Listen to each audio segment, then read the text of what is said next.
Well, let me reason with you a little bit on it, if I may. Sure, go ahead.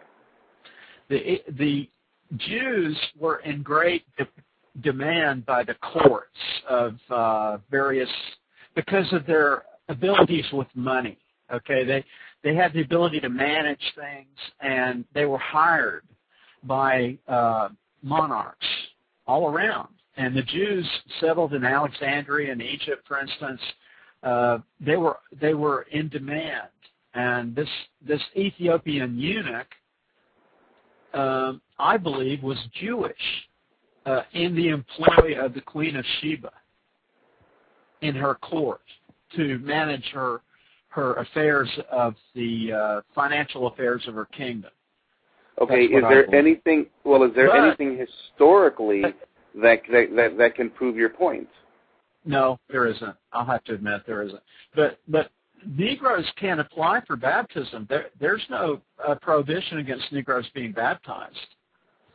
They just can't be ordained to the priesthood, and they can't be actively proselyted. But if they apply to a legal administrator for baptism, they have as much right to be baptized as anybody else. Okay, so if someone was to, let's say a black person, really came to the realization that he read your book, The Revelations of Jesus Christ, and he came to the full realization that Art Bulla is an apostle and a prophet, you would baptize him, and you would allow him to worship with you. Absolutely. He just can't go to the priesthood. What about someone like me? I'm not black. I happen to be of Puerto Rican descent. Do I have access to the priesthood? Well, if you've mixed, I think it's 4 generations back, you have to have unmixed blood in order to be conferred the priesthood. I have to look that up to be sure about that. Well, you're a prophet. You should know this information. Didn't God reveal this information to you? Well, not yet. Okay, not yet. I'll have to pray and ask about that some more. But a person who has mixed blood, as a general rule, cannot be baptized. I mean, not be ordained. Excuse me. They can be baptized, but not ordained. Right. Well, let me just say this, Art, and I say this with all the Christian love that I can muster. I cannot deny that you've had an experience. I can't deny that you've had some kind of revelations. I can't deny any of that. However, I believe that I can question if they're truly from God, because when Satan comes, oh sure, he comes looking like an angel of light. I think you'll agree with that.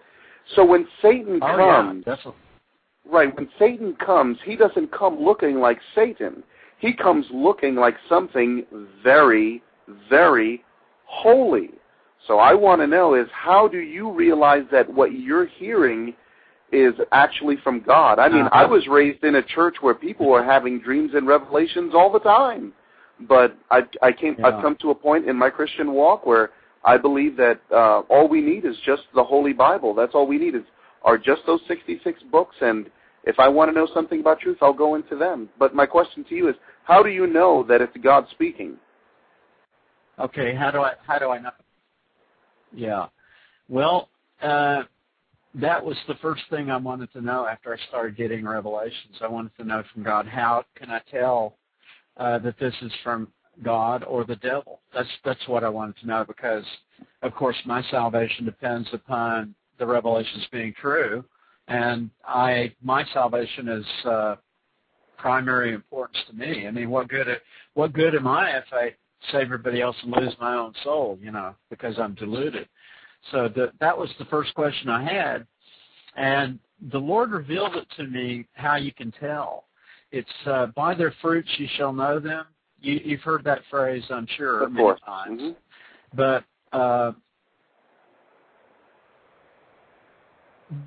the fruit that's real sharp and bitter, you automatically know that the whole tree is going to be that way.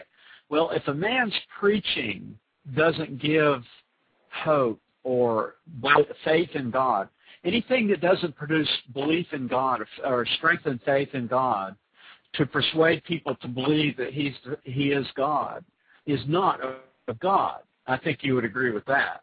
Also, there's another test. That which doth not edify is not of God. So any spirit that produces feelings of fear, falling down, power without any knowledge being granted, or you see people going into paroxysms of frenzy, maybe under supposedly spiritual gifts and so forth. These things are not of God either.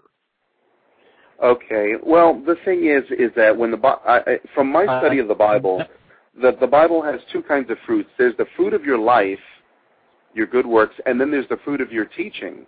And I think that you can live a very moral life, and you're teaching from the pit of hell. And you can have perfect doctrine from heaven, and your life a living contradiction. Either way, that it puts you outside of the Christian faith. But if we can, I really wanted to speak about the points that I made in my video. One of the things that you said was that anything that contradicts Brigham Young is wrong.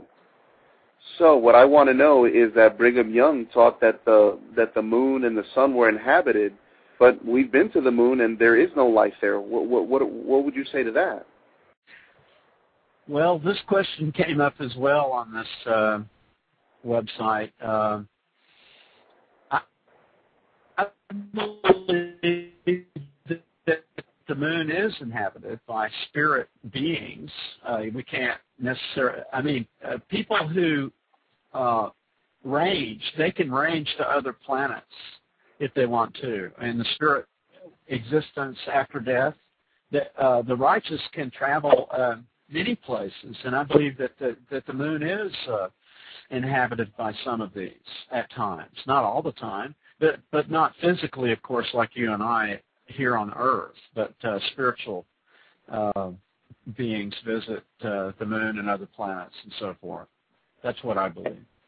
And you believe that these beings are about 6 feet tall and they dress very much in the Quaker style, like Brigham Young said?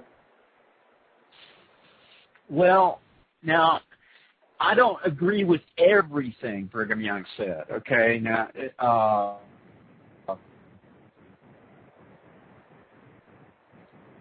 Paul said that it's better to marry than to burn. That's my opinion, or something like that in the New Testament. Prophets express their opinions occasionally, and you have to distinguish between when they're moved upon by the Holy Ghost and when they're just expressing their opinions. I don't attribute the absolute infallibility that I think you're going a little too far as to infallibility of Brigham Young. I don't believe that everything he said was absolutely correct all the time. But in doctrinal things, I do believe he was. I see. Okay. Now, you've, of course, heard of the doctrine of blood atonement? Yes.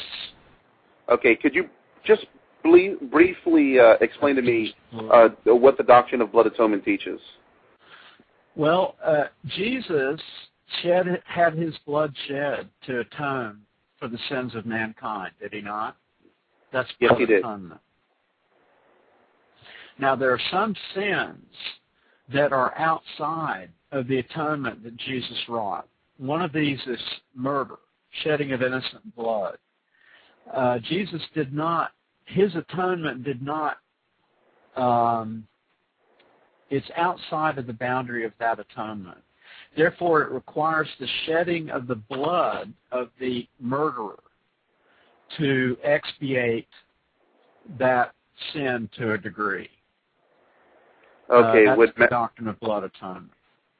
Okay. Would marriage to a Negro be grounds for blood atonement?